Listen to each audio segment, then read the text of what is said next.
अब इस बीच हादी की मौत से बांग्लादेश में जो हालात बिगड़े उसने कई सारे सवाल खड़े कर दिए हैं, क्योंकि इस्लामी संगठन इनकलाब मंच के प्रवक्ता शरीफ उस्मान हादी को भारत विरोधी कहा जा रहा है। ऐसे में प्रश्न ये उठ रहा है कि क्या हादी की मौत के पीछे भारत विरोधी ताकतों का हाथ तो नहीं है? कहीं ऐसा तो नहीं कि पहले हादी को मार दिया गया और फिर एंटी इंडिया भावनाएं भड़काकर बांग्लादेश में दंगे भड़काने की कोशिशें की जा रही? क्योंकि बांग्लादेश में चुनाव नजदीक हैं और चुनाव से ठीक पहले वहां के एक ऐसे नेता की मौत हो गई जो भारत विरोधी बयान देता है। और शरीफ उस्मान हादी की मौत के बाद बांग्लादेश में हिंदुओं को टारगेट करना शुरू कर दिया गया है। एक हिंदू युवक दीपू चंद्र दास को जिंदा जला दिया गया। कहा जा रहा है कि हादी की मौत से बांग्लादेश में जो माहौल खराब हुआ है उसने पाक समर्थित कट्टरपंथी ताकतों को खुली छूट दे दी है और एक बार फिर वहां हिंदुओं के साथ खूनी खेल खेला जाने लगा है। और इसी ने प्रश्न उठा दिया है कि हादी की मौत के बहाने क्या बांग्लादेश में हादी की मौत के बाद भारत विरोधी ताकतों को उकसाने और हिंदुओं के नरसंहार की प्लानिंग हो रही है और किसी तरह इन आगामी चुनावों को टलवाने की कोशिश हो रही?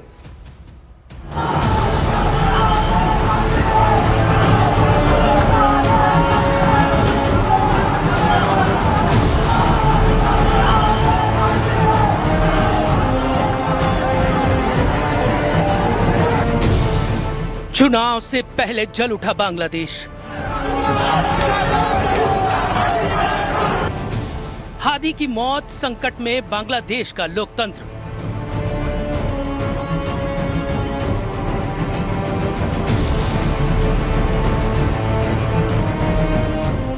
बांग्लादेश में हिंसा के पीछे पाकिस्तान का हाथ। शरीफ उस्मान हादी एक ऐसा नाम है जो 2024 से बांग्लादेश में भड़की हिंसा के बाद तेजी से उभरा।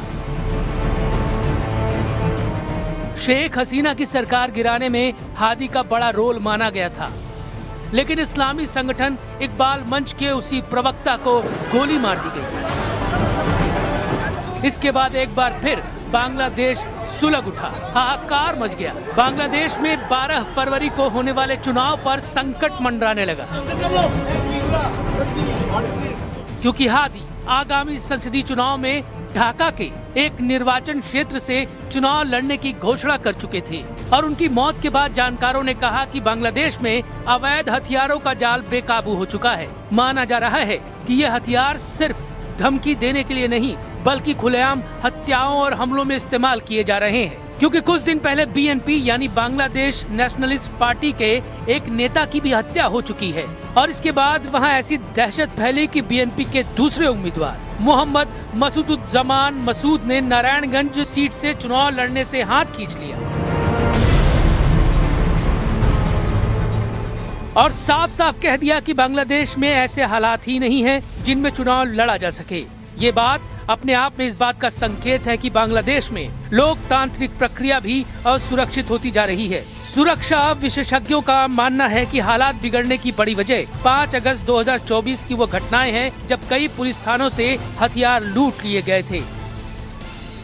ये हथियार आज भी अपराधियों के पास है। इसके अलावा सीमा क्षेत्रों से अवैध तस्करी के जरिए हथियारों की सप्लाई जारी है। कट्टरपंथी और संगठित अपराधी इन्हीं हथियारों के दम पर अपना दबदबा कायम कर रहे हैं। यानी बांग्लादेश को सुलगाने वालों के पास केवल पुलिस थानों से लूटे गए हथियार नहीं है, बल्कि सीमा पार से आए हथियार भी हैं। और इसी बात ने शक की सुई पाकिस्तान की ओर घुमा दी। क्योंकि बांग्लादेश में चुनी हुई सरकार बन गई तो सबसे ज्यादा परेशानी पाकिस्तान को होगी और इसीलिए पाकिस्तान की तरफ से बांग्लादेश में दंगे भड़काए जा रहे ताकि भारत विरोधी और हिंदू विरोधी ताकतों को सक्रिय किया जा सके। क्योंकि हादी की मौत होते ही बांग्लादेश में हिंदुओं पर हमले शुरू हो गए। बांग्लादेश के भालुका इलाके में तो एक हिंदू युवक की पीट कर हत्या कर दी गई और इसके बाद उसके शव को जला दिया गया। यानी इशारा मिलने लगा है कि हादी तो सिर्फ हिंसा का बहाना है, बांग्लादेश में हिंदुओं पर असली निशाना है। क्योंकि बांग्लादेश में भारत विरोधी ताकतों को भड़काकर हिंदुओं के नरसंहार की साजिश हो सकती है और ये काम पाकिस्तान कर सकता है। क्योंकि ऐसा होने पर ही बांग्लादेश में दंगे होंगे और 12 फरवरी को होने वाला आम चुनाव टल सकता है, जो बांग्लादेश में जनता की सरकार बनने का रास्ता रोक सकता है।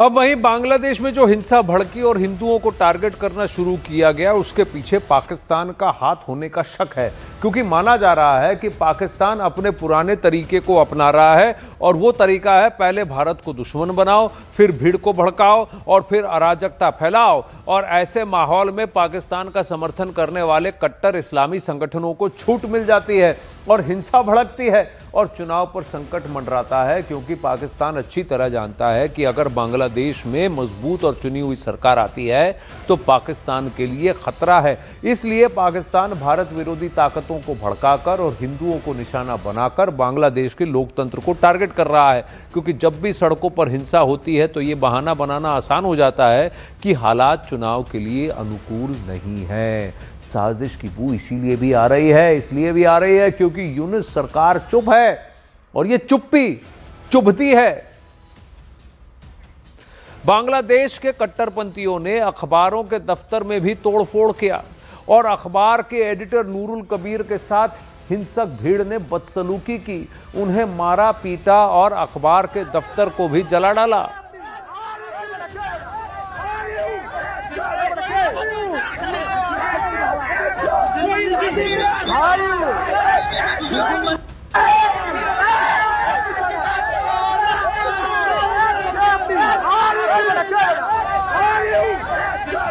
ये बहुत ही वरिष्ठ पत्रकार नूरुल कबीर के साथ ये बदसलूकी की जा रही है, जहां उनके साथ धक्का मुक्की की गई, उनको मारा गया, पीटा गया। नूरुल कबीर ऐसे व्यक्ति हैं जो खुद भारत विरोधी बयानबाजी भी कर चुके हैं और मोहम्मद यूनुस के शेख हसीना के जाने के वक्त इन्होंने जस्ट सेलिब्रेट भी किया था और मोहम्मद यूनुस से उम्मीदें जताई थी।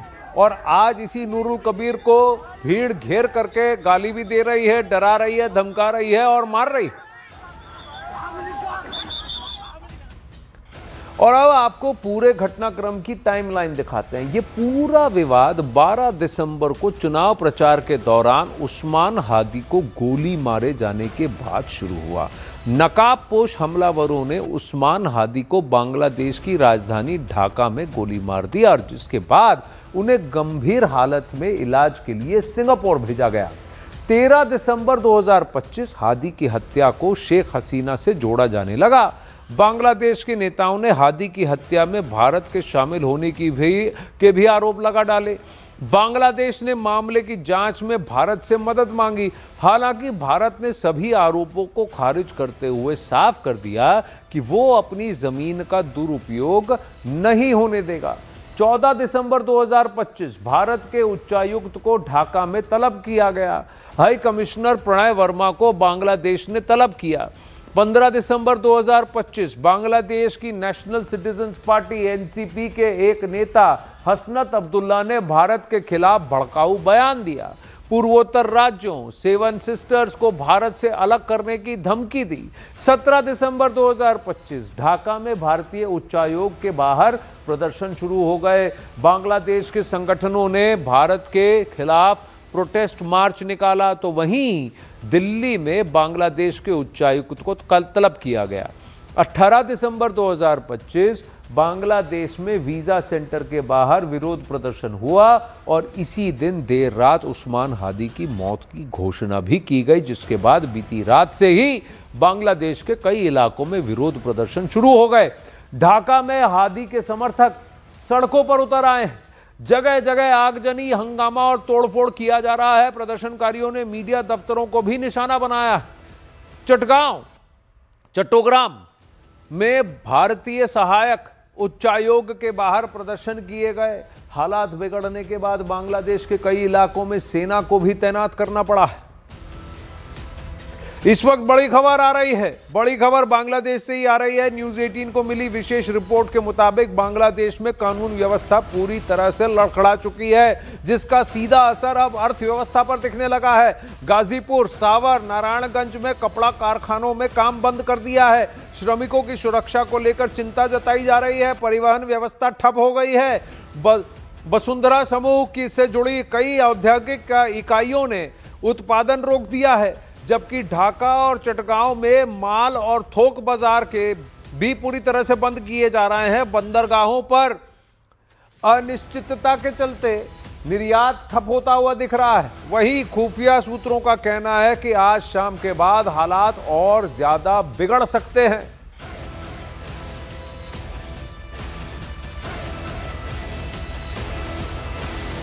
उधर बांग्लादेश में अंतरिम सरकार के प्रमुख मोहम्मद यूनुस के प्रेस एडवाइजर शफीउल इस्लाम ने फेसबुक पर एक पोस्ट करके कल रात डेली स्टार और प्रथम आलो अखबार के पत्रकारों का दर्द बयां किया है। उन्होंने सही वक्त पर उनकी मदद ना कर पाने के लिए उनसे माफी मांगी है। शफीउल आलम ने लिखा है, बीती रात उन्हें डेली स्टार और प्रथम आलो के पत्रकारों के रोते बिलखते फोन आए। उन्होंने माना कि मदद के लिए तमाम कोशिशों के बावजूद वक्त पर कोई सहायता नहीं पहुंच सकी। हालांकि पत्रकारों को सुरक्षित निकाल लिया गया, लेकिन तब तक देश के 2 बड़े अखबार भीड़ के हमले और आगजनी का शिकार हो चुके थे। और शफीउल आलम का ये पोस्ट बताता है कि बांग्लादेश में हालात कितने बेकाबू हो चुके हैं, जहां सरकार के सलाहकार भी खुद को बेबस बता रहे हैं।